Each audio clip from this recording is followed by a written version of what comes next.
तो इस लेक्चर में पढ़ना है हमें ट्रांसफार्मर, है ना।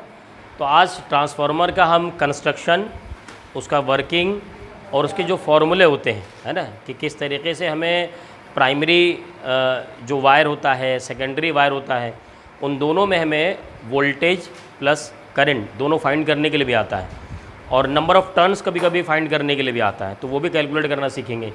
साथ ही साथ उसके लॉसेस भी आज पढ़ेंगे। तो स्टार्ट करते हैं पहले ट्रांसफार्मर के बारे में।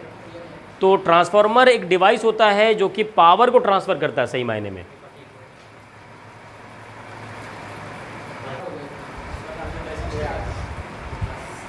तो बेसिकली ट्रांसफार्मर एक डिवाइस होता है जो कि पावर को ट्रांसफ़र करता है। अब पावर ट्रांसमिट करने में ये स्टेप अप करता है, ये स्टेप डाउन करता है। आपने 9th और 10th में पढ़ा होगा, है ना। तो अगर बात की जाए स्टेप अप ट्रांसफार्मर की,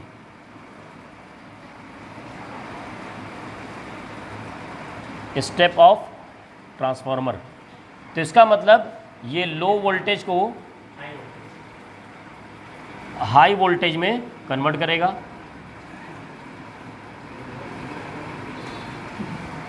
और अगर बात की जाए स्टेप डाउन ट्रांसफार्मर की,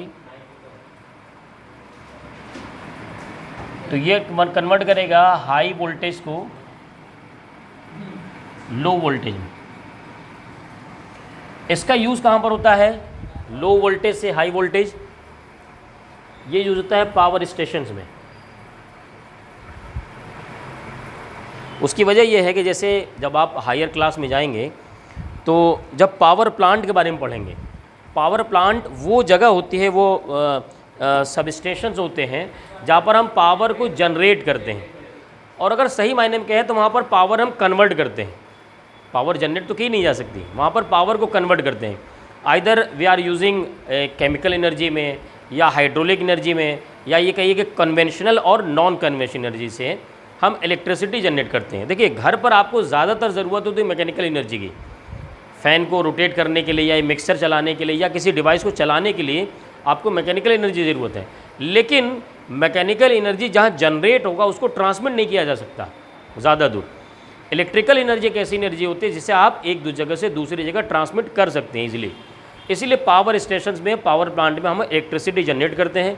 अब उसके एक जगह से दूसरी जगह ट्रांसमिट करने के लिए हमें उसे हाई वोल्टेज में कन्वर्ट करना पड़ता है। उसके लिए हम वहाँ पर क्या करते हैं? स्टेप अप ट्रांसफार्मर यूज़ करते हैं।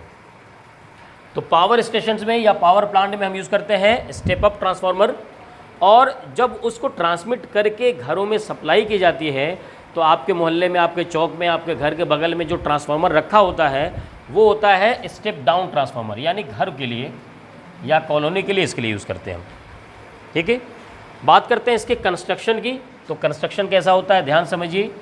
कंस्ट्रक्शन में इस तरीके से एक चौकोर टाइप का हो जाता है, स्क्वायर, और ये जो बना होता है मटेरियल, ये होता है सॉफ्ट कोर। सॉफ्ट कोर एक तरीके का फेरोमैग्नेटिक मटेरियल होता है, हाईली फेरोमैग्नेटिक।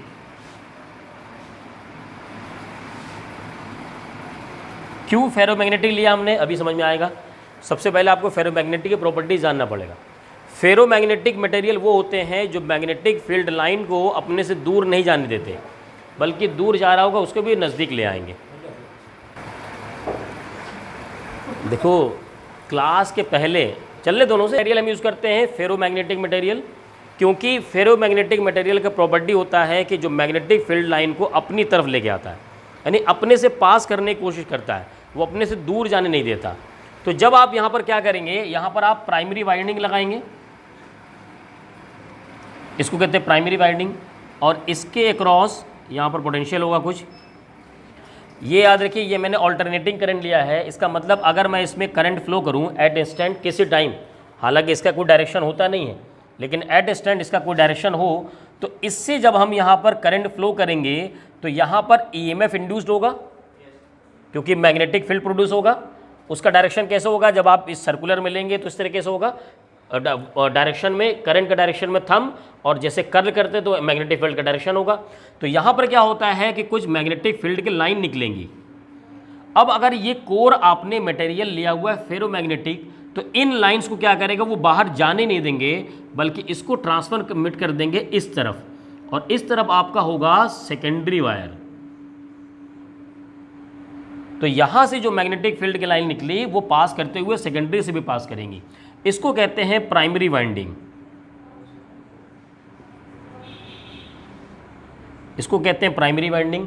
और प्राइमरी वाइंडिंग का जो नंबर ऑफ टर्न होते हैं वो उसे एनपी से रिप्रेजेंट करते हैं। इसी तरीके से यहाँ पर जो आपको आउटपुट में मिलेगा इसको कहते हैं सेकेंडरी वाइंडिंग। और यहाँ पर जो नंबर ऑफ टर्न होंगे वो होंगे एनएस।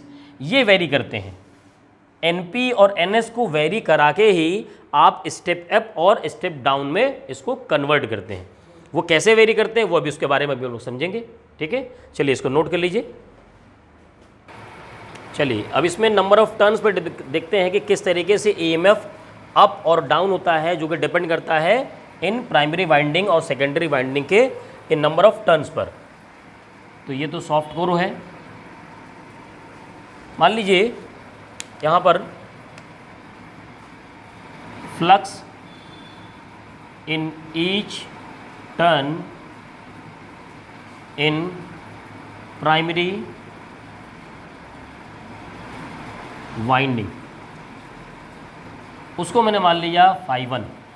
देखिए नंबर ऑफ टर्न्स कितने हैं, NP है। तो एक टर्न पर जो फ्लक्स जनरेट हुआ वो है φ1। एक टर्न पर फ्लक्स कैसे जनरेट होता है, जब यहाँ पर मैग्नेटिक फील्ड की लाइन चेंज होती है। फ्लक्स क्या होता है, मैग्नेटिक फील्ड के number of magnetic field line passing per unit area, और वो भी क्रॉस सेक्शन से इस तरीके से। तो अब एरिया तो बदल नहीं रहा, तो मैं फ्लक्स जनरेट कैसे हो रहा है, फ्लक्स इस तरीके से जनरेट हो रहा है कि ये अल्टरनेटिंग करंट है। ये एक बार पॉजिटिव होगा, एक बार नेगेटिव होगा, अपना डायरेक्शन बदलेगा पूरा। तो इस तरीके से जब डायरेक्शन बदलता रहेगा तो क्या होगा, फ्लक्स जनरेट होगा। तो यहाँ पर एक कॉइल में फ्लक्स जनरेट हुआ φ1। ठीक है, ऐसे ही अगर मैं फ्लक्स की बात करूँ in each turn in secondary coil या सेकेंडरी वाइंडिंग, हमने ले लिया φ2। अब जो नंबर ऑफ फील्ड लाइन यहाँ से निकली वही नंबर ऑफ फील्ड लाइन यहाँ पर पास कर रही। क्लियर, जो एरिया इसका पहले था वही एरिया इसका भी है, हमने सेम एरिया लिया हुआ है। इसका मतलब क्या होगा, φ is equal to φ1 is equal to φ2, because number of field lines and area are same in both winding. Number of field line और एरिया जब दोनों सेम है तो फ्लक्स भी सेम होगा। तो यहां पर अगर हम टोटल फ्लक्स की बात करूं, अभी मैंने वो जो लिखा था φ1 वो सिर्फ एक टर्न में फ्लक्स था। तो अगर मैं टोटल फ्लक्स की बात करूं प्राइमरी वाइंडिंग में, टोटल फ्लक्स इन प्राइमरी वो हो जाएगा φp, प्राइमरी के लिए φp वो हो जाएगा NP इंटू फाई। सही है, एक के लिए φ1 है, अब φ1 को तो फाई लिख सकते हैं ना, तो एक से ज़्यादा के लिए n से मल्टीप्लाई कर दिया। इसी तरीके से अगर मैं टोटल लिखूं सेकंड के लिए, टोटल फ्लक्स इन सेकेंडरी, तो वो लिख सकता हूं मैं φs is equal to NS into phi. क्या फाई चेंज करने से EMF प्रोड्यूस होता है, जानते हैं हम लोग। तो यानी EMF इन प्राइमरी ये होगा EMF, वो होगा minus d∅p upon dt। d∅p upon dt इसको मैं लिख सकता हूँ EMF। देखिए ∅p की वैल्यू क्या है, NP फाई, NP तो कांस्टेंट है, तो ये हो जाएगा minus NP d∅ upon dt। सही है, और ये EMF किस में है, प्राइमरी में, तो मैं EP लिख देता हूँ। समझिएगा फिर से, फाई फ्लक्स है किस में, एक टर्न में, तो नंबर ऑफ टर्न ज़्यादा है तो मैंने टोटल से मल्टीप्लाई कर दिया तो टोटल फ्लक्स आ गया। फ्लक्स की वजह से EMF होगा तो d∅ अपॉन dt। फाई की जगह जो हमने वैल्यू पुट कर दिया तो NP इंटू फाई आ गया, NP निकाल लिया, d∅ रख दिया। इसी तरीके से क्या हम सेकेंडरी के लिए लिख सकते हैं, minus NS into d∅ upon dt। इसको इक्वेशन फर्स्ट कहते हैं, इसको इक्वेशन सेकंड कह देते हैं। ठीक है, अब हम क्या करेंगे, इन दोनों से रिलेशन हम यहाँ पर फाइंड कर लेंगे। इक्वेशन सेकंड में इक्वेशन फर्स्ट से डिवाइड कर देना है।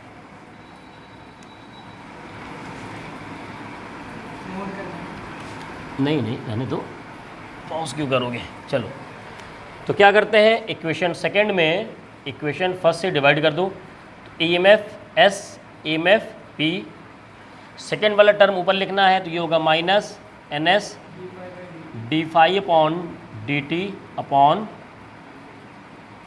NP, ठीक है, इंटू d∅ अपॉन dt। तो ये हो जाएगा सीधे सीधे NS अपॉन NP, माइनस पे कैंसिल। तो फॉर्मूला आ गया EMF S upon EMF P NS upon NP। Notification समझिए, EMF in primary winding, EMF in primary winding, EMF in secondary winding, number of turn in secondary winding, number of turn in primary winding. ठीक है, EMF मतलब वहाँ पर voltage. अब मान लो कोई एक केस लेते हो, आप ले लेते हो स्टेप डाउन। स्टेप डाउन का केस लेना है आपको। स्टेप डाउन का मतलब बार वाले का वोल्टेज क्या होना चाहिए, कम होना चाहिए। यानी होना ये चाहिए कि स्टेप डाउन में EMF सेकेंडरी में वोल्टेज डाउन होगा और EMF प्राइमरी में ज़्यादा होगा। क्लियर। अब ज़रा EMF प्राइमरी का इक्वेशन बनाओ, ये हो जाएगा, क्रॉस मल्टीप्लाई करोगे तो NP upon NS into EMF secondary होगा। ठीक है, EMF प्राइमरी ज़्यादा होना है, समझना, किससे, इससे ज़्यादा होना है। EMF प्राइमरी EMF सेकेंडरी से ज़्यादा होना है। तो ये जब ज़्यादा कब आएगा, जब इसकी वैल्यू 1 से ज़्यादा होगी। अगर इसकी वैल्यू 1 से कम हुई तो मल्टीप्लाई करके तो और कम कर देगा। तो इसकी वैल्यू 1 से ज़्यादा होगी।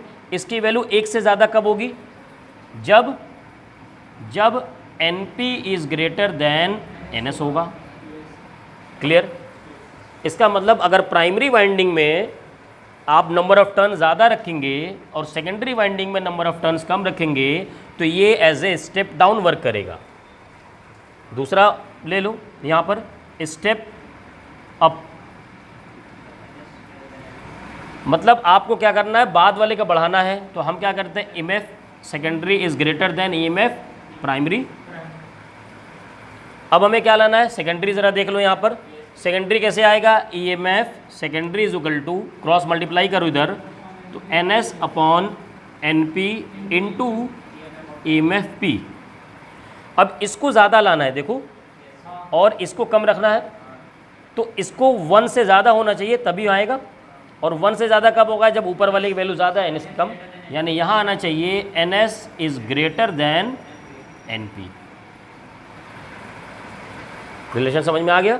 इस तरीके से स्टेप अप और स्टेप डाउन ट्रांसफार्मर बनाए जाते हैं प्राइमरी के थ्रू, नंबर ऑफ टर्न्स बदल करके। क्लियर। चलिए नोट कर लीजिए, पॉज कर दो।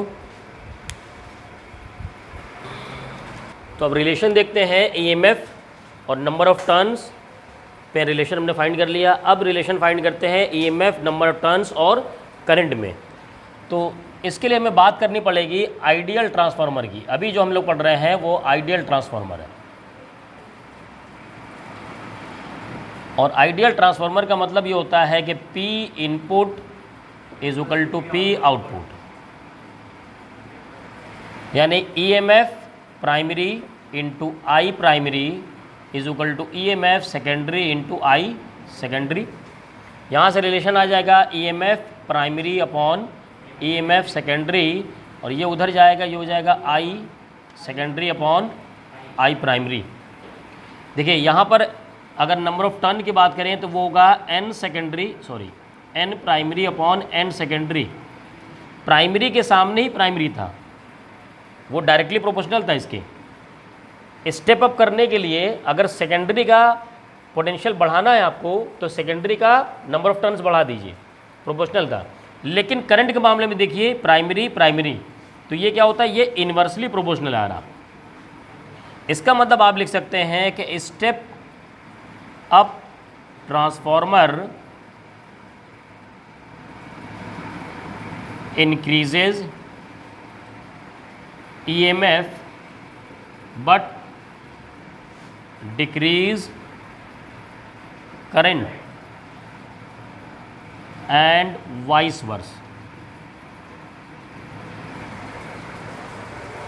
इसका उल्टा क्या होगा, अगर स्टेप डाउन ट्रांसफार्मर ले रहे हैं तो EMF को डाउन करेगा लेकिन करंट को इंक्रीज कर देगा। क्यों? क्योंकि EMF is directly proportional to यहाँ पर करंट आ रहा। आप चाहे सेकेंडरी के लिए लिए तो सेकेंडरी लिख देंगे, अगर आप प्राइमरी के लिए लिखेंगे EMF primary is upon I primary, ये होगा। तो ये रिलेशन हमारे पास आ गया इसका। अब इस पर देखिए न्यूमेरिकल आते हैं। न्यूमेरिकल कैसा आएगा, ध्यान समझिए। अगर बहुत आसान न्यूमेरिकल आया तो वो आपको एक ट्रांसफार्मर दे देगा और उसने यहाँ नंबर ऑफ टर्न्स बना दिए प्राइमरी और सेकेंडरी में। Number of turns in primary है 200 and number of turn in secondary है 400, ठीक है। और ये है आइडियल ट्रांसफार्मर। यहाँ पर जो इनपुट में जो वोल्टेज है वो 220 वोल्टेज है और करंट यहाँ पर मान लीजिए गिवन है 0.5 एम्पीयर, ठीक है। आउटपुट में आपसे पूछ रहा है वोल्टेज और करंट। ये न्यूमेरिकल है। चलिए सॉल्व कीजिए आप लोग, पॉज कर दो। नंबर ऑफ टर्न्स डबल हुए हैं तो यहाँ पर पोटेंशियल भी डबल हो जाएगा 440, और नंबर ऑफ टर्न्स डबल हो रहे हैं तो करंट हाफ हो जाएगा, तो 0.25 आंसर आना चाहिए। आप यहाँ पर लिख लीजिए, सेकेंडरी का पता करना है, EMF primary is equal to secondary upon primary, ठीक है। तो यहाँ से EMF सेकेंडरी हो जाएगा EMF primary into NS upon NP। Primary की वैल्यू आपको गिवन है 220 इंटू NS, यह दिया हुआ है 400 अपॉन 200। देखिए 2 आएगा तो यह आ जाएगा 440 वोल्ट। ऐसे ही आप I secondary upon I primary लिखेंगे तो नंबर ऑफ टर्न से आगे उल्टा होता है ना, तो ये होगा NP अपॉन NS।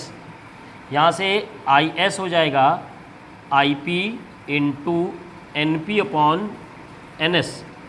IP की वैल्यू प्राइमरी में गिवन है 0.5 और प्राइमरी में जो वह है वो 200 अपॉन 400, तो यहाँ से इसका हाफ हो जाएगा, यह आ जाएगा 0.25 एम्पियर। एक और आंसर ये हो गया, एक आंसर ये हो गया, ठीक है। चलिए पॉज कर दीजिए। So next is losses in transformer.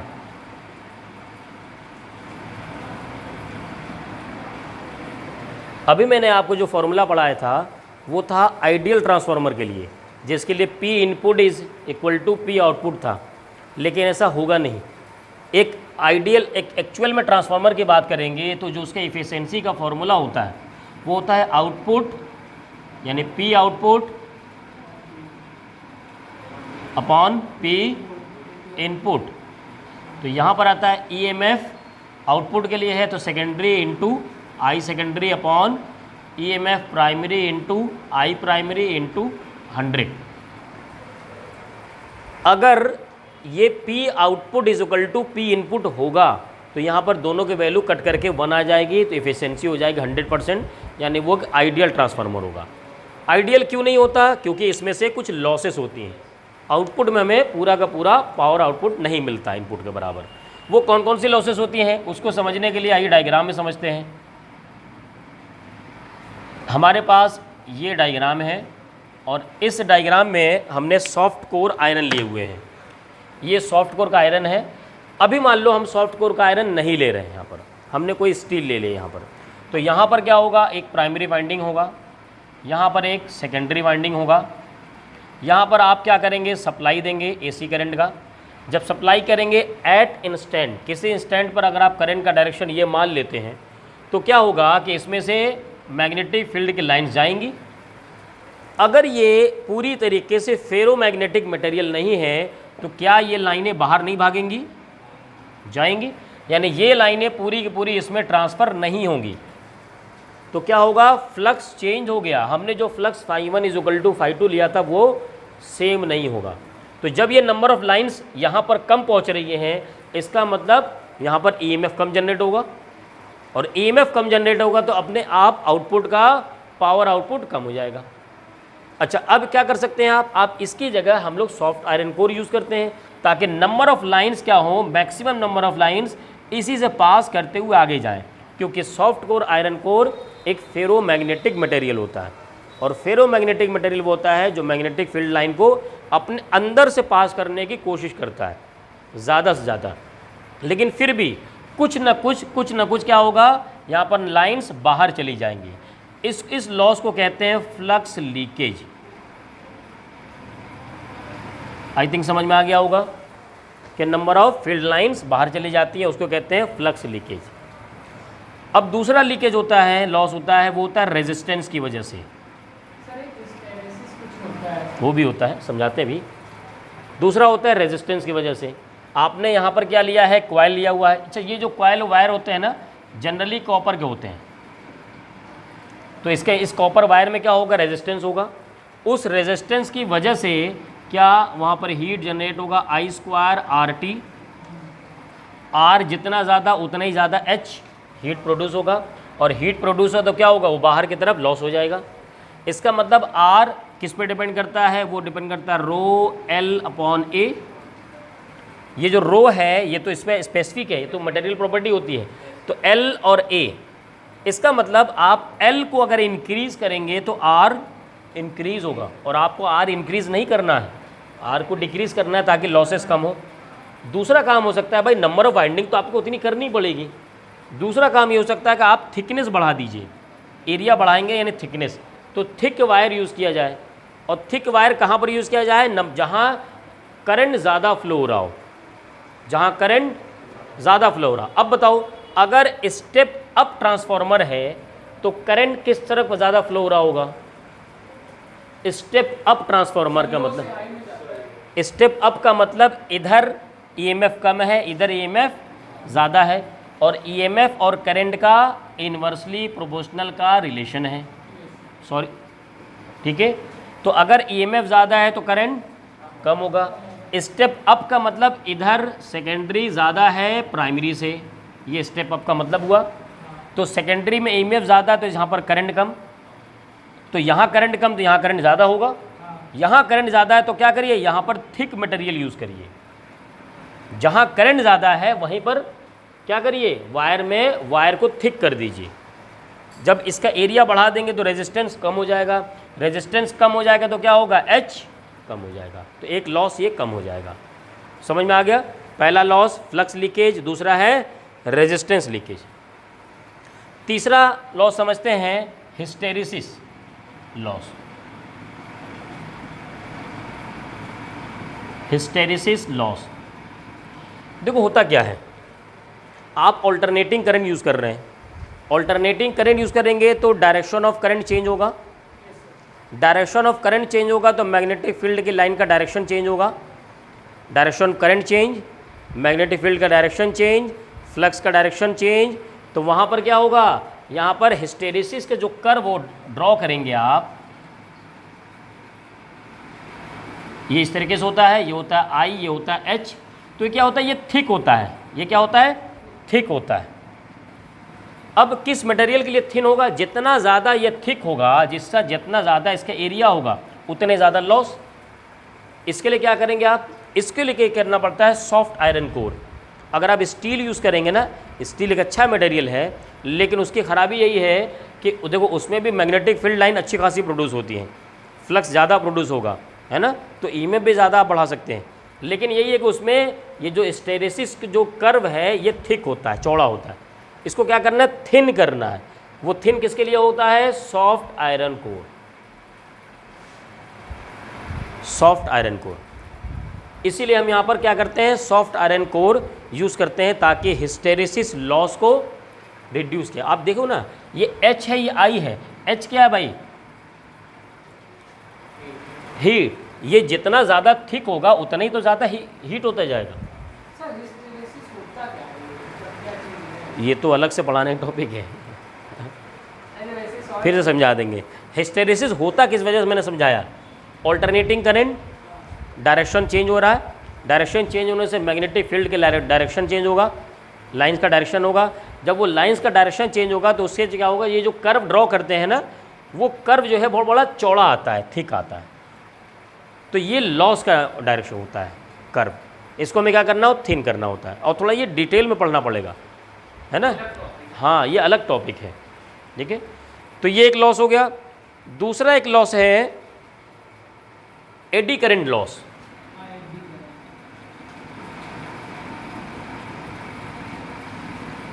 Eddy current loss बहुत ध्यान समझो, बहुत आसान है। देखो भाई, यहां आपने करंट फ्लो कराया, करंट फ्लो कराया। अच्छा, सबसे पहली बात तो एक नंबर क्वेश्चन आता है कि ट्रांसफार्मर किस प्रिंसिपल पर वर्क करता है। हाँ, या उसको कह दीजिए म्यूचुअल इंडक्शन, ठीक है, इलेक्ट्रोमैग्नेटिक इंडक्शन या म्यूचुअल इंडक्शन। तो म्यूचुअल इंडक्शन का मतलब ये है कि भाई इस वायर के थ्रू आपने करंट फ्लो किया तो उससे ईएमएफ जनरेट हुआ, मैग्नेटिक फील्ड लाइन पास की, तो क्या इसकी वजह से इस कोर में करंट नहीं फ्लो होने लगेगा? वहाँ पे तो म्यूचुअल इंडक्शन होगा इसकी वजह से। और जब इसके अंदर म्यूचुअल इंडक्शन होगा तो इसमें क्या होगा, करंट फ्लो होने लगेंगी। और ये करंट क्या होंगी, अलग अलग जगह, हर जगह सर्किल में होंगी, सर्कुलर होंगी। और सर्कुलर का मतलब ऐसे सर्कुलर 3 डायमेंशन में, सिर्फ ऐसे नहीं, ऐसे भी होंगी, ऐसे भी होंगी, ऐसे भी होंगी। तो जितना ज़्यादा उनका एरिया होगा उतने ज़्यादा लॉस होगा। उसके लिए क्या करते हैं, उसके लिए जब हम सॉफ्ट आयरन कोर लेते हैं तो ये सॉफ्ट आयरन कोर पूरा एक का एक नहीं लेते हैं, बल्कि ये एक ले लिया, दूसरा ले लिया, तीसरा ले लिया, ये अलग अलग शेड से मिलके, प्लेट से मिलके बनाते हैं। तो ये क्या होता है, ये बहुत सारी प्लेट को मिला के बनता है। जब आप ट्रांसफार्मर देखेंगे तो पतली पतली प्लेट होती है, एक प्लेट, दूसरी प्लेट, तीसरी प्लेट, चौथी प्लेट। हाँ, अब उस प्लेट के बीच में क्या होता है, इंसुलेटिंग मटेरियल लगा देते हैं। इंसुलेटिंग मटेरियल का मतलब वहाँ से करंट फ्लो नहीं होगा। तो जो ये सर्कुलर करंट फ्लो हो रहे थे ना, जो 3 डायमेंशनल में बड़े बड़े हो जा रहे थे, अब वो हर पत्ती पर ही रह जाएंगे, एक प्लेट से दूसरी प्लेट पर जा ही नहीं पाएंगे, क्योंकि उनके बीच में क्या है, इंसुलेटिंग मटेरियल है। हाँ, तो इंसुलेटिंग मटेरियल होने की वजह से वहाँ पर ये जो सर्कुलर करंट किसकी वजह से, म्यूचुअल इंडक्शन की वजह से प्रोड्यूस हो रहे थे, वो करंट अब ज़्यादा लंबा नहीं हो पाएंगे, छोटे में रह जाएंगे। जितना पतला आपने वो शीट लिया है उसी शीट में फ्लो करेंगे तो लॉसेस उससे कम होंगे। इन लॉसेस को ही कम अच्छा, ये जो करंट होता है, इन्हीं करंट को एडी करंट कहते हैं। ये करंट जो होता है, जो म्यूचुअल इंडक्शन की वजह से इसमें प्रोड्यूस हो जाता है, उसी को कहते हैं एडी करंट। और एडी करंट से हमें लॉस होता है। इस एडी करंट को हमें कम करना है। इस एडी करंट को कम करने के लिए हम यहाँ पर इसको पतली पतली शीट में डिवाइड कर देते हैं और हर शीट के बीच में इंसुलेटिंग मटेरियल यूज़ कर लेते हैं। तो ये मेन इसके लॉसेस हैं। समझ में आ गया होगा। थ्योरी इसका आप बुक से लिख लीजिए, बुक में समझ में नहीं आता, लेकिन थ्योरी बहुत आसानी से लिख सकते हैं। तो इसकी थ्योरी 2-2, 3-3 लाइन की आप बुक से लिख लीजिए, बाकी आप समझ चुके हैं। ठीक है, ओके, पॉज कर दूँ।